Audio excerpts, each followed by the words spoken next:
Limoges compte environ 680 hectares d'espaces verts aménagés. Le parc Victor Thuya compte pour 3 hectares et demi.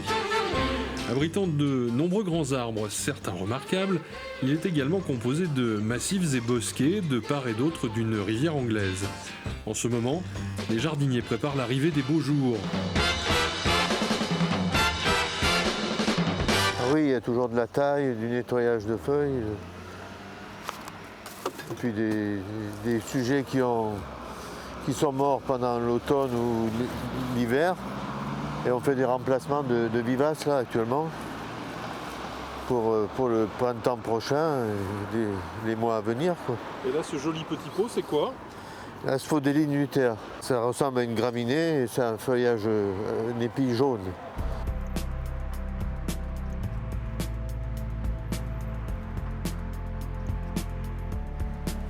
Là, si on veut planter, il y a des précautions particulières à prendre par rapport à la préparation du sol. Disons qu'il faut préparer un sol, le griffer. Surtout, bien sûr, pas planter quand il gèle le matin. C'est pour ça qu'on le fait cet après-midi. Voilà, on aperçoit des iris de Hollande qui commencent à germer, à percer, quoi. Et juste à côté, il y a un petit arbuste là qui a commencé ses fleurs. Hein. Voilà, on a fait la plantation il n'y a pas si longtemps. C'est un Edgeworthia chrysanthemum.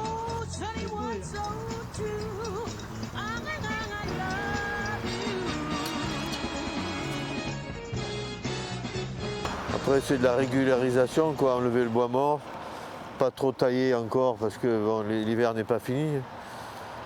Mais bon, justement, là, on voit un rosier arbustif qui a été planté justement dans ce massif. Voilà, tout ce qui est bois mort. Tout ce qui est bois mort. Voilà. Ah oui, il ne faut pas avoir peur de couper là. Hein. Voilà. Et puis après, on peut tailler en dessous pour enlever ces fourches. Voilà, mais pas trop court. Hein. Voilà, ici, voilà. On voit les bourgeons qui commencent. Voilà, et voilà encore du bois mort à la base là-bas. Alors parce que notre climat change, on a des arbustes que l'on n'avait pas l'habitude de voir dans nos jardins. Là, on en a un exemple. Hein.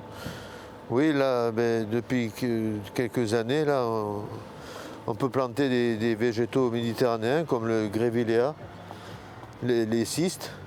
Voilà, c'est des arbustes très intéressants et qui sont adaptés maintenant à notre climat limousin. Ces dernières années, les jardiniers, y compris les amateurs, ont été confrontés à la pyrale du buis, réduisant à néant de jolis petits sujets. Le propre du jardinier, c'est l'adaptation, comme le confirme Pascal. On a remplacé le buis, justement, qui a cette fameuse maladie, la pyrale du buis. Et là, on l'a remplacé par un Ligustrum coriaceum. Voilà, on le taille en boule, quoi. C'est coriaceum qui a la feuille épaisse, quoi. Ouais. Et du coup, on va le tailler quand, lui? Ah ben, on le taille au printemps, quoi. D'accord. On le régularise quand il a fait ses jeunes pousses, quoi. Pour la taille, trop souvent, nous hésitons. En fait, il faut expérimenter dans son jardin. Être jardinier, c'est aussi avoir le loisir de se tromper et de faire mieux à la saison suivante. Les gens ont trop peur de tailler et surtout enlever le vieux bois, quoi, et laisser le jeune, quoi. Mais bon, après, quand on fait des essais. On voit si ça marche pas. Et après, avec l'expérience, les collègues le savent, on a l'habitude, quoi. Il y a un arbuste qu'il faudra tailler, c'est l'hibiscus aussi. Oui. Pareil, se taille très court. Voilà, pour l'hibiscus, il ne faut pas avoir peur de tailler.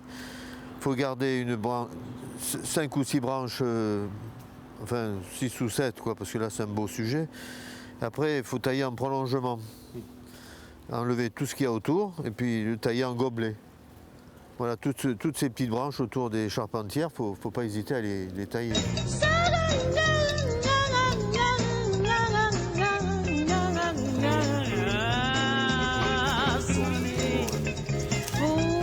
Voilà tout ce qui est Miscanthus Morning Light, là justement, la variété.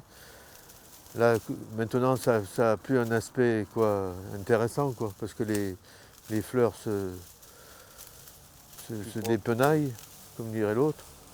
Alors justement, on le coupe à 10 cm, et là, il sera taillé pour l'année, quoi. Voilà. Puis bon, des après-midi comme aujourd'hui ensoleillés, c'est agréable quoi. Et là, il ne faut pas hésiter, hein, on taille à 10 cm parce que de toute façon, ça va repartir. Voilà, ça va repartir. Et les graminées, ça donne de la fluidité dans les massifs, c'est très intéressant quoi. Notamment cette variété, Morning Light. Tout au long de l'année, la physionomie du parc Victor Thuya évolue. Il faut y passer plusieurs fois aux 4 saisons afin d'en profiter. C'est un Cryptomeria cristata. Cristata qui veut dire crête de coq. Ah ben, il vient à 10 mètres. Là, il prend une couleur un peu rousse quoi, pendant l'hiver. Mais la particularité, justement, c'est les excroissances.